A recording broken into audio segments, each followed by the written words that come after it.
हमारे चैनल से जुड़ने के लिए YouTube पर यस रामनगर चैनल को सब्सक्राइब करें।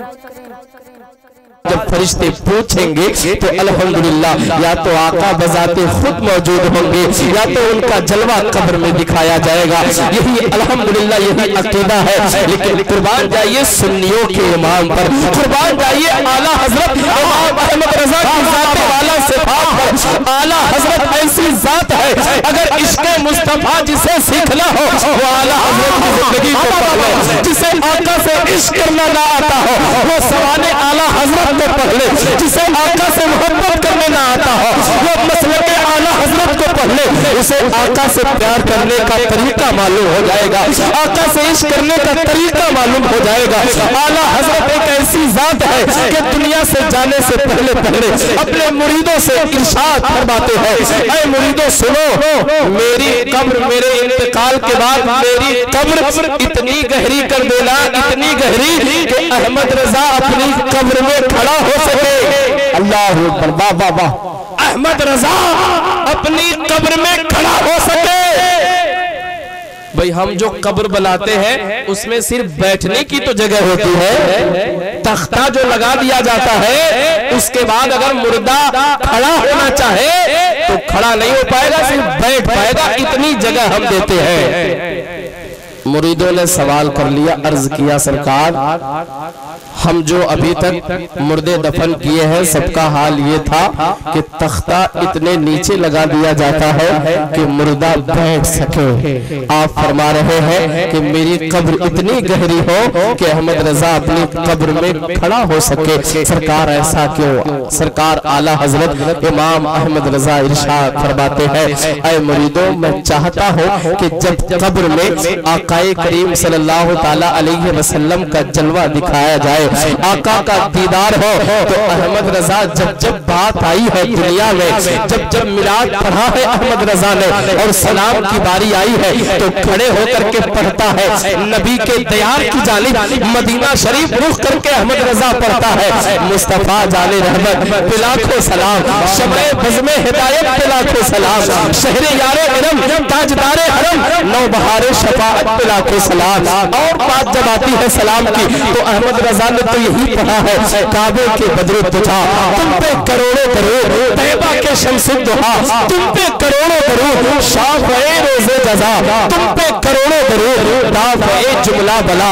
तुम पे करोड़ों दरूद। लेकिन अहमद रजा की ये तमन्ना है, ये ख्वाहिश है कि जैसे आका पर जब सलाम की बात दुनिया में आती रही है तो अहमद रजा खड़े होकर के अदब के साथ अपनी अपने नबी की बारगाह में सलातो सलाम पढ़ने लगा।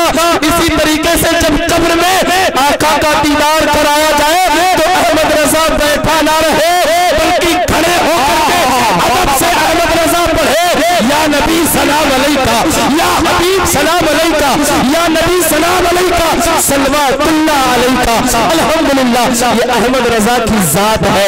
इसलिए हम सुन्नियों का अकीदा है जब फरिश्ते कब्र में जलवा दिखाए आपका, हो ज़बा पर प्यारे आका अस्सलातु वस्सलाम, हो ज़बा पर प्यारे आका अस्सलातु वस्सलाम। और मैं वो सुन्नी हूँ जमीले कादरी मरने के बाद मेरा लाशा भी पढ़ेगा अस्सलातु वस्सलाम, मेरा लाशा भी पढ़ेगा अस्सलातु वस्सलाम। जी लगाकर मचलकर दरूद पाक पढ़ लीजिए। अल्लाहुम्मा सल्ली अला सय्यिदना व शफीअना नबीना मौलाना मुहम्मदिन बारिक वसल्लम सलातो व सलाम अलैका या रसूलल्लाह सल्लल्लाहु ताला अलैहि वसल्लम। आप हजरात घबरा तो नहीं रहे हैं? कोई परेशानी नहीं है? मुकम्मल प्रोग्राम सलाम के साथ सुन करके पढ़ करके जाएंगे, कहिए इंशाअल्लाह। जितने लोग हैं इंशाअल्लाह सब बैठे रहे, इसलिए कि अभी मेरे बाद आपको अच्छी अच्छी नाते और हजरत अल्लामा गुलाम यहिया साहब से अच्छी अच्छी बातें समाअत करनी है, इसलिए बैठे रहे। कुरान पाक की आयत करीमा मैंने तिलावत की है, वला तक़ूलू लिमन युक़्तलू फी सबीलिल्लाहि अमवात। अल्लाह ताला दूसरे पारे में सूरह बकरा की आयत करीमा है, इरशाद फरमाता है जो लोग अल्लाह की राह में कत्ल किए जाएं उन्हें मुर्दा ना कहो। बल अहयाओ वला किल्ला तशउरून, बल्कि वो जिंदा है लेकिन तुम्हें उनके जिंदगी का शऊर नहीं। भी हमारे अंदर इतनी कहां ताकत व कुव्वत है और हमारे आंखों में वो बिनाई कहां है और हमारे अक्ल में इतनी दानाई कहां है कि हम शहीदों के मकाम को समझ पाए। हम तो यही जानते हैं, कुरान पाक की आयत कह रही है कि जो अल्लाह की राह में कत्ल किए जाए, जो अपने सर को रब की बारगाह में रब की रजा के लिए कटा दे, शहीद हो जाए, उन्हें मुर्दा ना कहो। ये कुरान कह रहा है, निजामी अपनी तरफ से नहीं बल्कि अल्लाह का कुरान पढ़ करके आपको सुना रहा है। ये कुरान कह रहा है। हजरात, आज से नहीं, आप बहुत जमाने से शहीदों के मर्तबे फजाइल समात करते चले आ रहे हैं। ये आज की कोई नई बात नहीं है, लेकिन अल्हम्दुलिल्लाह जब आका की हदीस सुनाई जाती है, अच्छा हजरत आदम आए, हजरत मूसा आए, हजरत नूह आए, हजरत याकूब आए, हजरत यहिया आए, हजरत दाऊद आए, हजरत यूसुफ आए, तकरीबन 1,24,00,000 2,24,000 पैगंबराने इस्लाम आए। सबकी बातों को, सबके कौल को फरमान कहा गया है। ये मूसा अलैहिस्सलाम का फरमान है, ये याकूब अलैहिस्सलाम की बातें हैं, ये हजरत ईसा अलैहिस्सलाम का फरमान है। लेकिन आखिर ऐसी क्या बात है कि हमारे और आपके प्यारे नबी सल्लल्लाहु ताला अलैहि वसल्लम के कौलो फेल को हदीस क्यों कहा गया? हदीस क्यों कहा गया? इस पर आपने गौर नहीं किया तो आइए निजामी आपके जलसे से बता करके जा रहा है। लफ्ज़े हदीस का माना होता है हुजूर सल्लल्लाहु ताला अलैहि वसल्लम के कौलो फेल को हदीस कहते हैं। और हदीस जो लफ्ज़े हदीस है, जब आका की बात बताई जाती है, जब आका का फरमान सुनाया जाता है, तो ऐसा नहीं लगता कि 1400 साल पहले की बात हो रही है, बल्कि ऐसा लगता है कि बिहार खास में अभी चंद दिनों पहले ये वाकया हुआ है, अभी चंद दिनों पहले आका का फरमान जारी हुआ है। हर बात नबी की नई लगती है, इसलिए आका के कौलो फेल को हदीसे पाक जी, यही वजह है कि हदीसे पाक कहा जाता है। आका की बात को हर बात नहीं लगती है, हर बात निराली लगती है, इसलिए आका की बातों को, आका के फरमान को हदीसे पाक कहा जाता है। शहीद मुहर्रमुल हराम के मौके से आप हजरात अगर प्रोग्राम कराते होंगे, इलाके में अल्हम्दुलिल्लाह बहुत सारी जगहों पर 10 रोजा प्रोग्राम शहीद आजम कॉन्फ्रेंस मुनाकिद होता है। आप लोग भी उस महीने में उनके नाम से इसाले सवाब के लिए, शुहदाए करबला के नाम से इसाले सवाब के लिए आप हजरात भी शहीद आजम कॉन्फ्रेंस जैसे आज मुनाकिद किए हैं। इससे पहले भी आपने कई बार मुनाकिद किया होगा। हर जलसे में आने वाला खतीब आपको यही बता करके गया कि जो अल्लाह की राह में शहीद हो उसे मुर्दा ना कहो। जो अपने गर्दन को रब की बारगाह में कटा दे वो मुर्दा नहीं है बल्कि वो जिंदा है। शहीद का मर्तबा ये है कि जब खून का एक कतरा जमीन पर गिरता है तो उससे पहले उसे दीदारे इलाही नसीब हो जाती है। दीदारे इलाही वो अल्लाह को देख लेता है। शहीद का हाल ये है खून का एक कतरा गिरने से पहले, लेकिन जो लड़ाई, जो खून अल्लाह और उसकी रसूल की रजा के लिए गिरते हैं, जो गर्दन अल्लाह और उसके रसूल की रजा के लिए कटते हैं, उनके हवाले से ये बयान आया है, उनके हवाले से ये फरमान आया है कि अल्लाह का वो दीदार कर लेते हैं। जब शहीद जन्नत में जाएगा तो अल्लाह की बारगाह में अर्ज करेगा, परवरदिगार आप शहीद आजम कॉन्फ्रेंस मुनाकिद किए हैं, इसके हवाले से आप चंद बातें सुने, फिर मैं आकाए करीम सल्लल्लाहु अलैहि वसल्लम की थोड़ी सी बातें, आपके जिंदगी के थोड़े से लम्हात आखिरी वक्त के बयान करके मैं अपनी कुर्सी छोड़ दूंगा। शहीद आजम कॉन्फ्रेंस आपने मुनाकिब किया। शहीद जब जन्नत में जाएगा तो जन्नत के मेवे खाएगा। अच्छा, जन्नत का हाल ये है, सुनते चले, अल्लाह ने जन्नत बनाई है नेकों के लिए, अच्छे आमाल वालों के लिए, बेहतर काम करने वालों के लिए। ईमान अकीदे के साथ जो दुनिया से जाएगा अल्लाह ताला उसे जन्नत अता फरमाएगा। लेकिन सुनो, जन्नत का हाल ये है कि जन्नत ऐसी जगह है, ऐसी जगह है कि वहां जैसे ही आप ख्वाहिश करेंगे कि मुझे नहर से दूध मिल जाए पीने के लिए, तो आपके सामने हाजिर हो जाए। सुभान अल्लाह। आपकी तबीयत में आए कि मुझे ये फल खाने को मिल जाए, आपने देखा और चाहत हुई तो आपके सामने फल हाजिर हो जाएगा। आप चाहेंगे कि शहद मिल जाए तो आपके सामने शहद हाजिर हो जाएगा। सुनो, शहीद कहेगा परवरदिगार जन्नत के मेवे खा लेगा, दूध पी लेगा, शहद पी लेगा, तमाम चीजें खा लेने के बाद रब की बारगाह में अर्ज करेगा, मौला तेरी जन्नत में वो मजा नहीं है। अल्लाह ताला इरशाद फरमाएगा, अरे मेरे बंदे, मेरे जन्नत में किस चीज की कमी है? जो तू चाहता है, जो दिल में ख्वाहिश करता है, वो तेरे सामने जन्नत में मौजूद हो जाता। अब किस चीज की कमी रह गई है? अल्हम्दुलिल्लाह।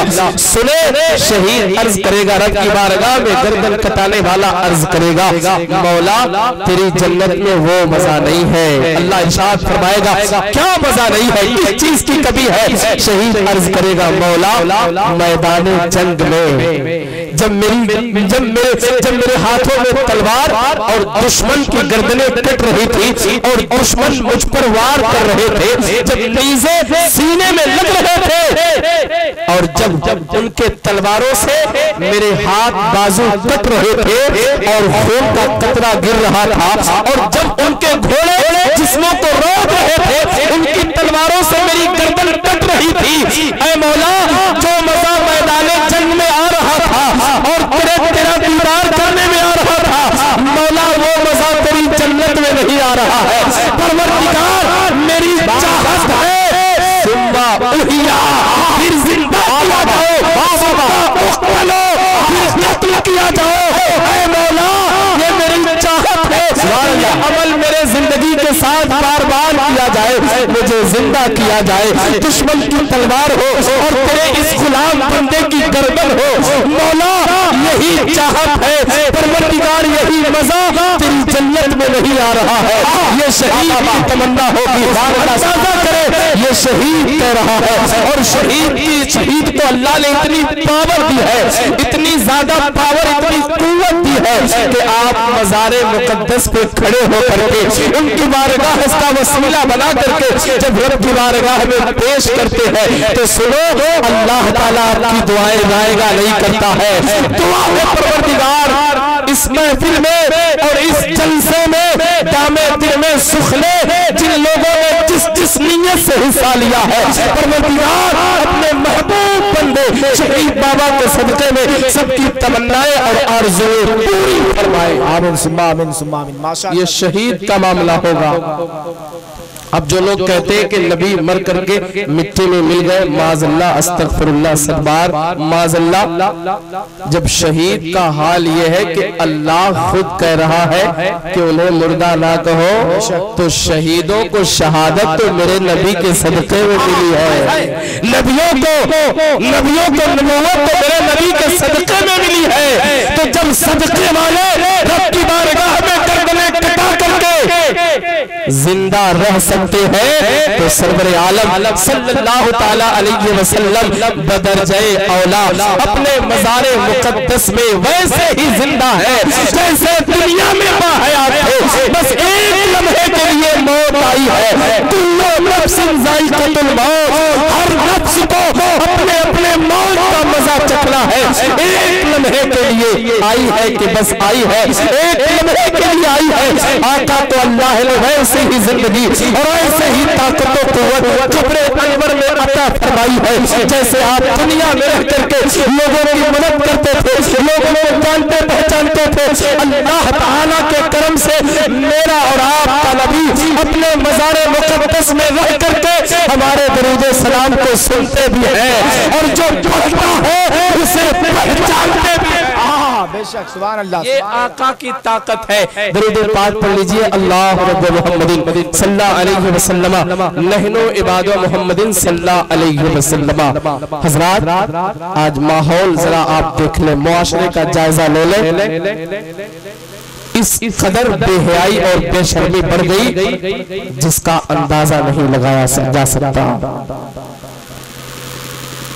200 ग्राम की मोबाइल जेब में रखना आज का नौजवान पसंद करता है, लेकिन 10-20 ग्राम की टोपी धागे वाली अपने जेब में रखना पसंद नहीं करता है। जो लोग जानबूझ करके महफिल में मस्जिद में बगैर टोपी के आते हैं उनके बारे में आया है कि वो सख्त बेअदबी करते हैं।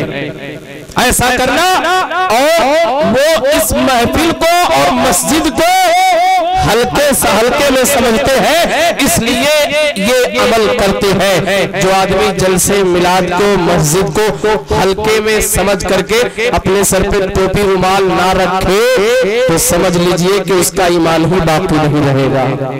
इसलिए लोगों अपने ईमान का जायजा लीजिए। जब भी मस्जिद में महफिल में जलसे में जाइए तो इसका मुकम्मल ख्याल करिए, सर पे टोपी रुमाल जरूर रहे, कहना ना पड़े। आदमी शर्म खाता है, रे जेब में टोपी रहेगी, मोबाइल के साथ कहीं अगर टोपी निकल गई तो हमारा दोस्त क्या कहेगा, रे मुसलमान है क्या, अरे टोपी रख के चलता है क्या, इस तरह की बातें होंगी। शर्म आती है आज के नौजवानों को। अल्लाह अल्लाह, हालात ऐसे हो गए हैं, बाल की कटिंग ऐसी हो रही है कि लोग देख करके शर्मा जाते हैं। अल्लाह अकबर। वो बड़ा बड़ा चुल्ला चुल्ली पहन करके आज का नौजवान चल रहा है और नारा तो लगाएगा जैसे कितना बड़ा गौसे का चाहने वाला, कितना बड़ा शहीद बाबा का चाहने वाला है। काम 1 पैसे का शहीद आजम कॉन्फ्रेंस से निजामी आपको पैगाम देकर के जा रहा है।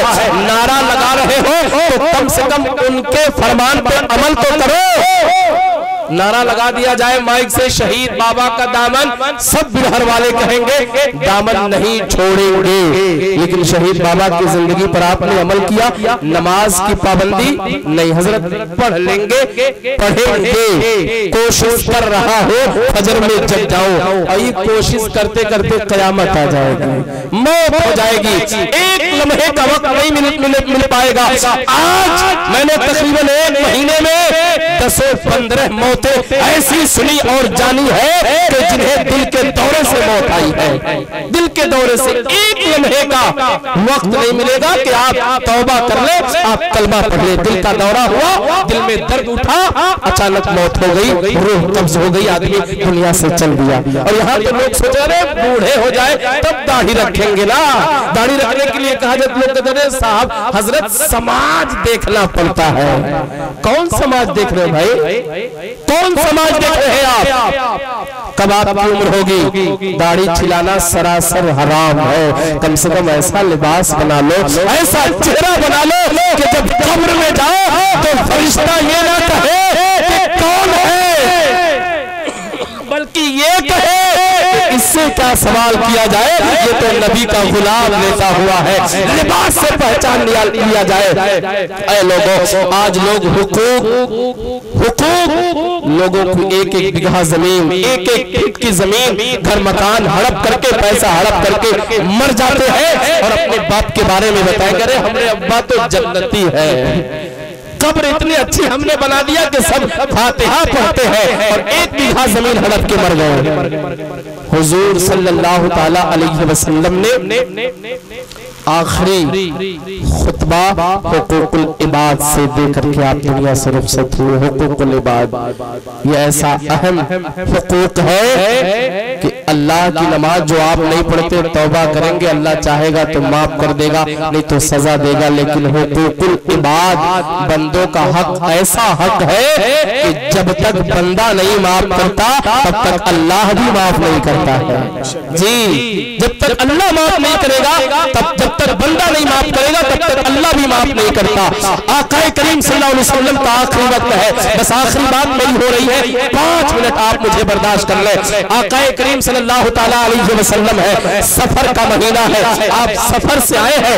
हजरत आयशा रज़ी अल्लाह ताला अन्हा से इरशाद फरमाते हैं, आयशा आज मेरे सर में बहुत जोर का दर्द है, ज्यादा दर्द है। हजरत आयशा फरमात अर्ज करती है, या रसूल अल्लाह, सरकार आज मेरे भी सर में दर्द हो रहा है। आका करीम सल्लल्लाहु ताला अलैहि वसल्लम है, सर के दर्द के साथ साथ आका के जिस्मे अतहर में इस कदर बुखार है, इस कदर बुखार है जोर का, अल्लाह अल्लाह के सरकार लेट जाते हैं। हजरत आयशा रज़ी अल्लाह ताला अन्हा से इरशाद फरमाते, आयशा 7 कुएं का पानी मंगाओ मदीना शरीफ से। 7 कुएं का पानी बर्तन में ला करके आका की बारगाह में पेश किया गया। आका उससे गुस्ल फरमाते हैं, बहुत थोड़ा सा इफाका आपके बुखार में हो जाता है। फिर आका 7 कुएं का पानी मंगाते हैं, फिर आपने उससे गुस्ल फरमाया है। आका करीम सल्लल्लाहु अलैहि वसल्लम के बुखार में कुछ और इफाका हुआ है, कुछ और आप ठीक हुए हैं। इतनी ताकत नहीं है कि आप उठ करके मस्जिद नबवी के मुसल्ले पर चले जाए। अल्लाह अल्लाह, प्यारे नबी सल्लल्लाहु ताला अलैहि वसल्लम है, हजरत बिलाल को आवाज देते हैं। हजरत बिलाल ऐसा आशिक है मेरे नबी का कि आपको जब आका ने गुलामी से छुड़ा करके अपनी बारगाह का गुलाम बना लिया तो हजरत बिलाल ऐसे आशिक है नबी के कि सरकार के दर पर इस कदर बैठे रहते थे, चाहे दिन हो चाहे रातें हो, सब लोग सो जाया करते थे, लेकिन हजरत बिलाल रज़ी अल्लाह ताला अन्हु आका की चौखट पे बैठ करके रातों के रात को रात नहीं समझते थे।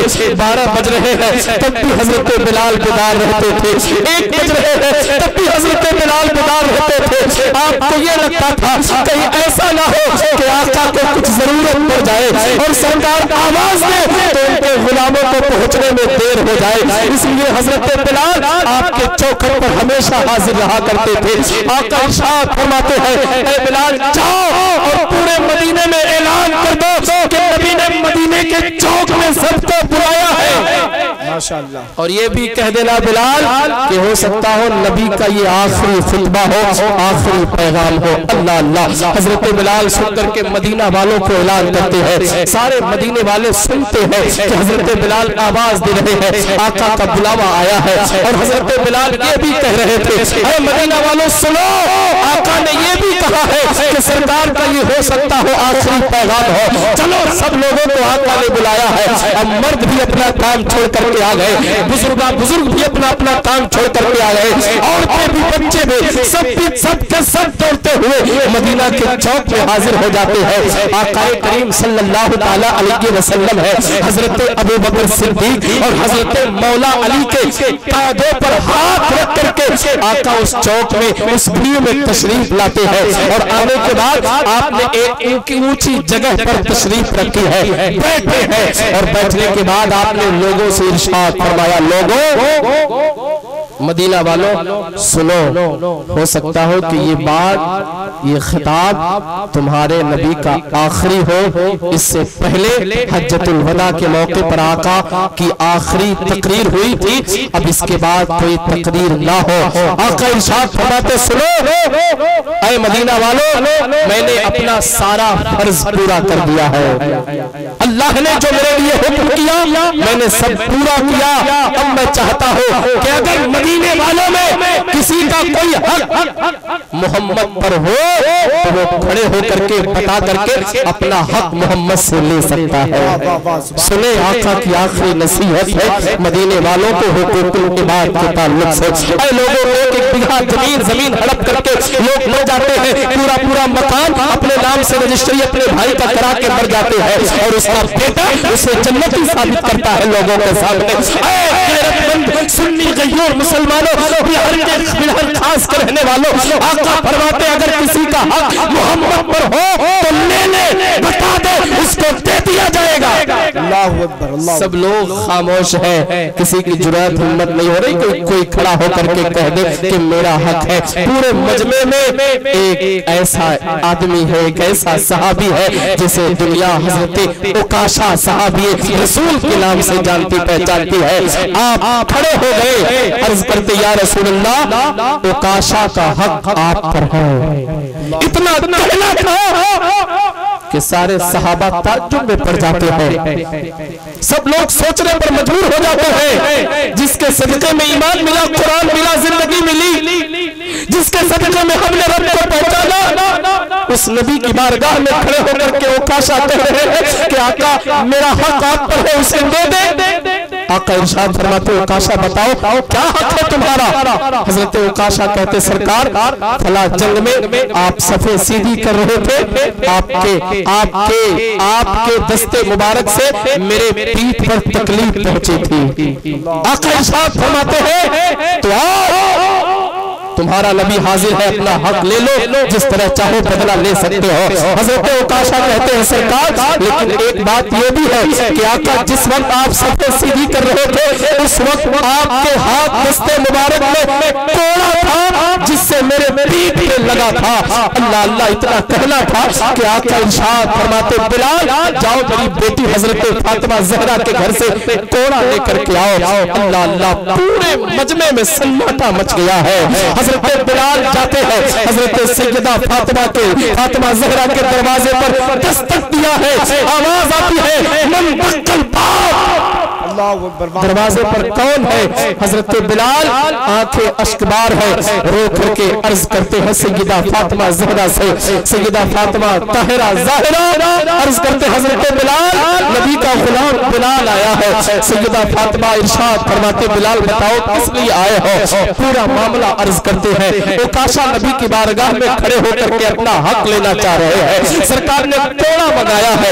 हजरत सैयदा फातिमा इतना सुनती है तो कोड़ा के पास बाद में हजरत हसनैन करीमैन अपने मुसल्ले पर सो रहे थे, उनके करीब जाती है, जगा करके इरशाद फरमाती है ऐ बेटो सुनो सुनो। बेटो ने अर्ज किया अम्मी जान इतनी क्यों है, क्या मामला है? हजरत सैयदा फातिमा इरशाद फरमाती है बेटो सुनो, आज उकाशा सरकार से अपना हक लेना चाह रहा है और कोड़े बनाया गया है। आज अगर ऐसा तुम लोगों के होते हुए, हसनैन करीमैन आप सबके होते हुए अगर आका के जिस्मे अतहर को जर्रा बराबर तकलीफ पहुंच गई तो हसनैन करीमैन सुन लो, तुम्हारी माँ फातिमा तुम्हें कभी माफ नहीं करेगी। अल्लाह अल्लाह हजरत सैयदा फातिमा है इतना कहती है कि हसनैन करीमैन रो पड़ते हैं, अर्ज करते अम्मी जान कैसी बातें कर रही है? हसनैन करीमैन दोनों भाइयों का जान लेना हो तो ले लीजिए, सब कुछ लेना है तो ले लीजिए, लेकिन हमारे रहते हुए ये कभी नहीं हो सकता कि लाला जान को कोई तकलीफ पहुंचा दे। अल्लाह अल्लाह अब सुने, हसनैन करीमैन को हजरत सैयदा फातिमा भेज देती है, जाओ जाकर के उकाशा को रोक लेना। हजरत उकाशा को मना लेना। गए हजरत बिलाल के साथ, चचा बिलाल चलिए, हजरत बिलाल ले गए उस मजमे में। हजरत हसनैन करीमैन ने कहा उकाशा चचा क्या बात है, अगर आपको तकलीफ ही देनी है तो हम दो भाइयों का जिस बदन हाजिर है, जैसे चाहे वैसे तोड़े, जितने तोड़े चाहे आप मार ले, लेकिन लाला जान के जिस्म पाक को। उकाशा तुम्हें नजर नहीं आ रहा कि सरकार बुखार से आपका बदन चूर चूर हो रहा है, दर्द से आका बेहाल है और उकाशा तुम कोड़े की बात कर रहे हो। उकाशा ने कहा नहीं, आज मुझे अपना हक चाहिए। सरकार फरमाते हैं सब लोग हट जाए। अल्लाह अल्लाह ऐसा मालूम हो रहा था कि हवाएं रुक करके तमाशा देख रही हो, आसमान रुक करके तमाशा देख रहा हो, मजमे में सन्नाटा छा गया है। हजरत उकाशा कहते हैं या रसूल अल्लाह जिस वक्त आपके कोड़े से मेरे पीठ पर चोट पहुंची थी सरकार, उस वक्त मेरे पीठ पर कमीज नहीं थी, कुर्ता नहीं था। सरकार उकाशा चाह रहा है कि आप अपने कुर्ते मुबारक को उतार दे।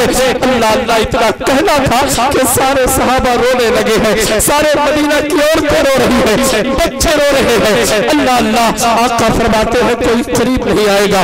उकाशा को कोड़ा दे दिया गया है। आका ने अपने जिस्मे मुनव्वर से, वो जिस्मे मुनव्वर जिस पर जब पसीने होते थे तो ऐसी खुशबू फूटती थी, अल्लाह अल्लाह, ऐसी खुशबू कि जिस गली से नबी गुजर जाते सहाबा को पूछने की जरूरत नहीं पड़ती थी, सहाबा तलाश कर लेते थे, खुशबू बताती थी कि आका का गुजर इसी गली से हुआ है। उकाशा ने कहा, आका ने अपना कुर्ता मुबारक उतार दिया है और जैसे ही कुर्ता मुबारक उतारा है हजरत उकाशा मुकम्मल सामने है, पीठ के सामने है, दोनों शानों के बीच में आका का मोहरे नबूवत है। उकाशा ने मोहरे नबूवत को देखा है, कोड़ा फेंका है और फेंकने के बाद आका के जिस्मे अतहर से चिमट जाते हैं। वाह वाह वाह वाह। लिपट करके हजरत उकाशा रोने लगते हैं, रो रो करके अर्ज करते हैं या रसूल अल्लाह ये कैसे हो सकता है कि आपके गुलामी में आने के बाद आपके जिस्मे अतहर को कोई तकलीफ दे। सरकार हमारे रहते हुए आपके जिस्मे अतहर पर कोई तकलीफ कोई आ जाए, ये तो कभी हमारी गैरत में आ ही नहीं सकता। सरकार ये कभी नहीं हो सकता, इसलिए कि आपकी वजह से हमें ईमान, ईकान, कुरान सब कुछ मिला है। आका फरमाते हैं तो उकाशा बताओ क्या वजह थी कि आज इतना सारा सन्नाटा लोगों के बीच में छा गया? क्या वजह थी कि आज तुमने खड़े मजमे में अपने हक की बात की है? उकाशा अर्ज करते हैं या रसूल अल्लाह मैंने आप ही से सुना था कि आपके जिस्मे मुनव्वर से जिसका भी जिस्म टच हो जाएगा लह जाएगा, उसे जहन्नम की आग कभी जला नहीं सकेगी। या रसूल अल्लाह उसी दिन से उकाशा चाह रहा था कि कब आपके जिस्मे अतहर से लग जाए। ये जो मैंने आज खड़े होकर की जुराम की है यही वजह है कि आज आपके जिस्मे अतहर से टच होना चाह रहा था। आका फरमाते हैं ऐ मदीना में रहने वालों, अगर कोई चाहता है कि जन्नती आदमी का चेहरा देख लो तो किसी और का चेहरा नहीं, उकाशा का चेहरा देख लो, समझ लो कि उसने जन्नती आदमी का चेहरा। नारे तकबीर, नारे रिसालत, जश्न शहीद आज़म, नारे तकबीर, नारे रिसालत। ये मामला था सरकारे दो जहां सल्लल्लाहु ताला अलैहि वसल्लम की जाते वाला सिफात का। ये हक है, हुकूकुल इबाद है, इसे हड़प करके मर ना जाओ। माफी तलाफी अभी जिंदा हो, अगर किसी ने ऐसा गुनाह किया है, किसी का हक मारा है तो माफी तलाफी मांगने में, कहने में कोई बुराई नहीं है। आप यहाँ माफ कर देंगे, माफी मांग लेंगे या दे देंगे, कल अल्लाह आपके गुनाहों को छुपा लेगा, माफ कर देगा। रब की बारगाह में दुआ है कि परवरदिगार सबसे पहले इन तमाम बातों पर मुझे और फिर आपको अमल करने की तौफीक रफीक अता फरमाए। अस्तगफिरुल्लाह रब्बी मिन कुल्लि ज़ंबि व अतूबु इलैहि। उसी को नूर का जलवा दिखाई देता है, जिसे हुजूर का चेहरा दिखाई देता है। न छेड़ ज़िक्र तो जन्नत का हमसे रिज़वा, हमें तो खुल्द मदीना दिखाई देता है। वमा अलैना इल्लल बलागुल मुबीन। अस्सलाम।